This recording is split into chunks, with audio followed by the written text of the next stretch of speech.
Hello hi सभी को Ram Ram Radhe Radhe. I hope कि आप सभी लोग बढ़िया होंगे, मस्त होंगे और हाँ, अपनी तैयारी में भी आप लोग लगे होंगे। तो चलिए आज के सेशन की शुरुआत करते हैं। देखिए ये सारे आपके सॉलिड पेपर हैं, ठीक है। ये सारे आपके पीवाईक्यू जो आपके 2022 और 2023 में जितने भी क्वेश्चन आए हुए हैं वो सारे आपके पीवाईक्यू हैं, ठीक है। तो थोड़ा सा पेशेंस बना के वीडियो में एंड तक जरूर बने रहिएगा।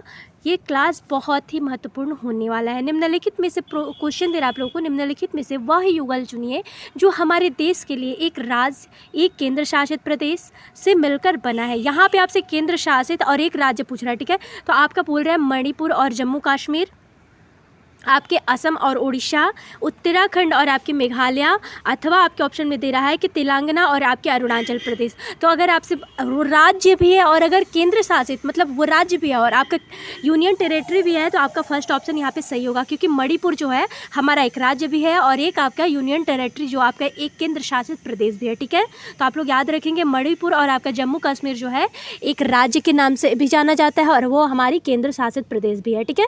यहाँ तक क्लियर हुआ। नेक्स्ट क्वेश्चन देख लेते हैं। ये देखते चलिएगा आप लोग, बहुत ही महत्वपूर्ण है। एक नंबर से सोचिए जो लोग रह जाते हैं, तो अगर अच्छे से अभी से तैयारी करते हैं ना तो इतना बार बार अटेम्प्ट देना मतलब सोचिए आप लोग कि एक सीटेट मतलब बहुत ही हार्ड नहीं है, लेकिन ये सीटेट की जो आंकड़ा होती है ना बहुत ही कम मिलती है। तो आप लोग कोशिश करिएगा कि इस बार जो जुलाई में आने वाला है एग्ज़ाम उस बार निकल जाए, ठीक है। यहाँ पर आप लोग देखिए मणिपुर और जम्मू कश्मीर जो हमारे देश के क्रमशः एक राज्य और एक केंद्र शासित प्रदेश है। वर्तमान में भारत देश में कुल 28 राज्य हैं, 8 केंद्र शासित प्रदेश हैं। जैसे कि हम लोग जानते हैं कि देखिए हमारी जो राज्य है कुल 28 है और हमारे केंद्र शासित प्रदेश क्या है तो हमारे 8 है, ठीक है। केंद्र सरकार द्वारा दादर नगर हवेली तथा दमन एवं दीव का विलय करके केंद्र शासित प्रदेश बनाने के लिए दादर नगर हवेली और दमन दीव केंद्र शासित प्रदेशों का विलय विधेयक 2019 में पेश किया गया था। तो जो आपका दादर और नगर हवेली है ये अब एक में हो गया है, ठीक है। दादर एवं नगर हवेली तथा दमन दीव जो है एक केंद्र शासित प्रदेश बनाने के लिए इसको क्या 2019 में इसका जो विधेयक है पेश करा गया था, ठीक है। यहाँ तक क्लियर हो। चलिए नेक्स्ट क्वेश्चन देख लेते हैं। भारत के 3 समुद्र तटवर्ती राज्य, यहाँ पे आपसे 3 समुद्र तटवर्ती राज्य पूछ रहा है। तेलंगाना होगा, महाराष्ट्र होगा अथवा उड़ीसा होगा, झारखंड होगा, गुजरात होगा अथवा पश्चिम बंगाल होगा, अथवा उड़ीसा होगा, असम होगा अथवा कर्नाटका होगा, अथवा आपके त्रिपुरा, केरल अथवा आंध्र प्रदेश। यहाँ पे ऑप्शन दे रहा है कि 3 समुद्र तटवर्ती राज्य तो देखिए यहाँ पे जो ऑप्शन आप लोगों को पहले नंबर तो यहाँ पे जो देखिए हमारी जो राज्य हैं वो 9 राज्य ऐसी हैं जो आपके समुद्र तट से मिलती हैं, ठीक है।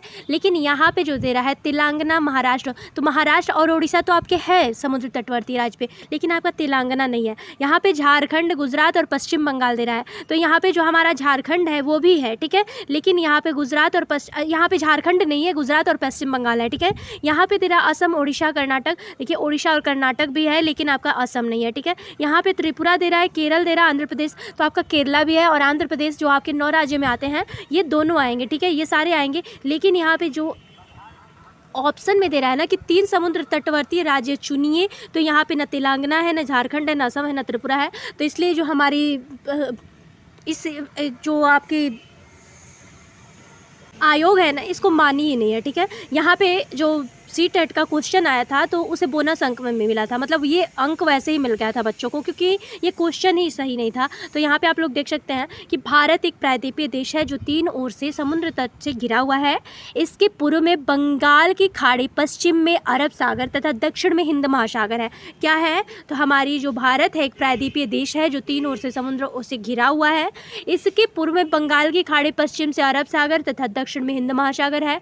भारत के 9 समुद्र तटवर्तीय राज्य है, गुजरात है, महाराष्ट्र है, गोवा है, कर्नाटका है, केरल है, तमिलनाडु, आंध्र प्रदेश, उड़ीसा और आपके पश्चिम बंगाल है।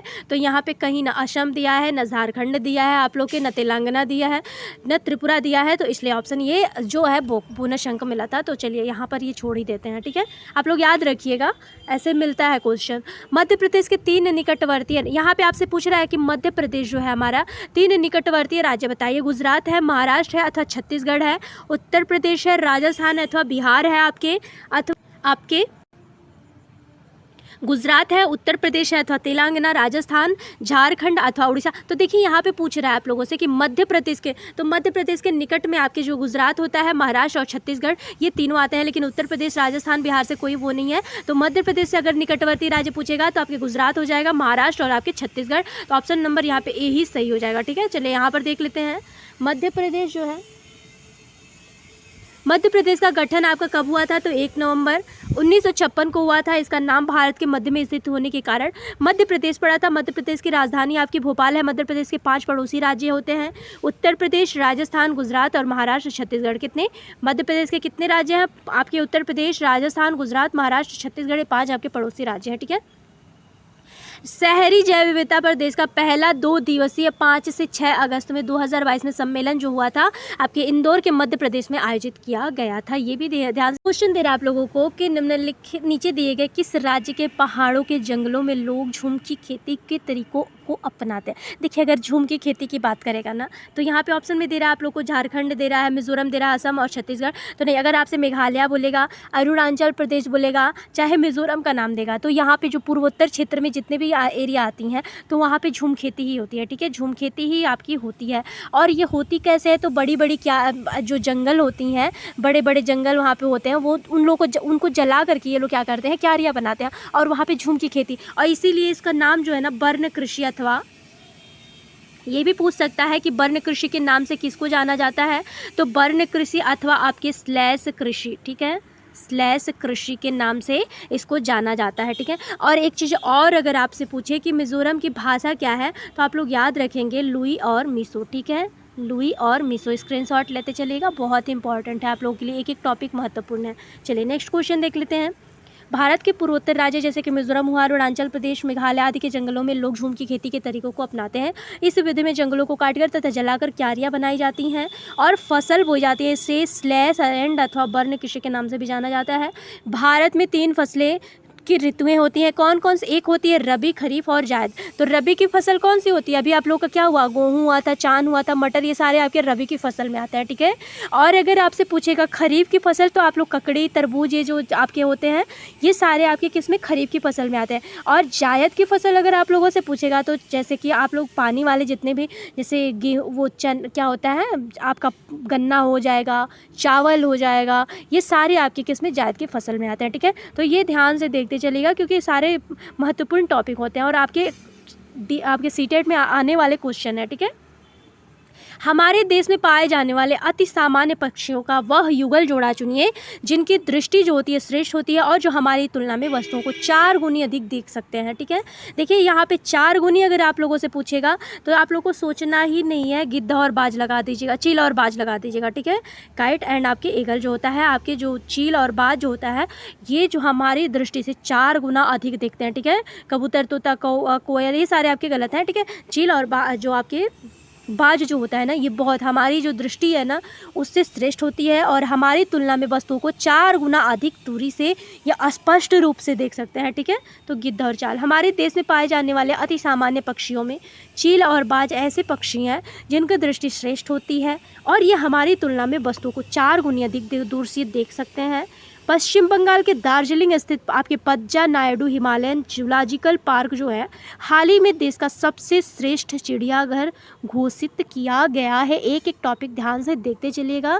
ठीक है, नेक्स्ट क्वेश्चन देख लेते हैं। मच्छरों द्वारा फैलने वाले 2 रोगों का समुच्चय चुनिए। ठीक है, मच्छर के द्वारा जो होता है कौन सा रोग होता है? यहाँ पे ऑप्शन दे रहा है हैज़ा और मियादी बुखार, हैज़ा और मलेरिया, मियादी बुखार और मलेरिया, डेंगू और चिकनगुनिया। तो अगर मच्छर से पूछेगा ना, ये जो होते हैं आपके डेंगू और चिकनगुनिया जो होता है ये मच्छर से होने वाले रोग है। ठीक है, हैज़ा और मियादी बुखार जो होता है आपके वायरस से होता है। ठीक है, तो ये नहीं, आपकी जो गंदगी होती है ना मियादी बुखार उससे, और आपके हैज़ा भी होता है। ठीक है, हैज़ा और मलेरिया, तो हैज़ा जो होती है आपके कुछ बासी भोजन खा रहा है उससे जो होता है कि हैज़ा, और मलेरिया तो मच्छर से ही होता है। ठीक है, तो बुखार और मलेरिया नहीं, बुखार तो किसी चीज़ से भी, गंदा पानी पी रहे हैं, चाहे कोई भी दूषित पदार्थ खा रहा है तो बुखार हो सकता है, लेकिन डेंगू और चिकनगुनिया जो होता है ये जो होता है आपके मच्छर के काटने से होता है। ठीक है, नेक्स्ट क्वेश्चन देख लेते हैं। मच्छरों द्वारा फैलने वाले 2 रोगों का समुच्चय डेंगू और चिकनगुनिया है।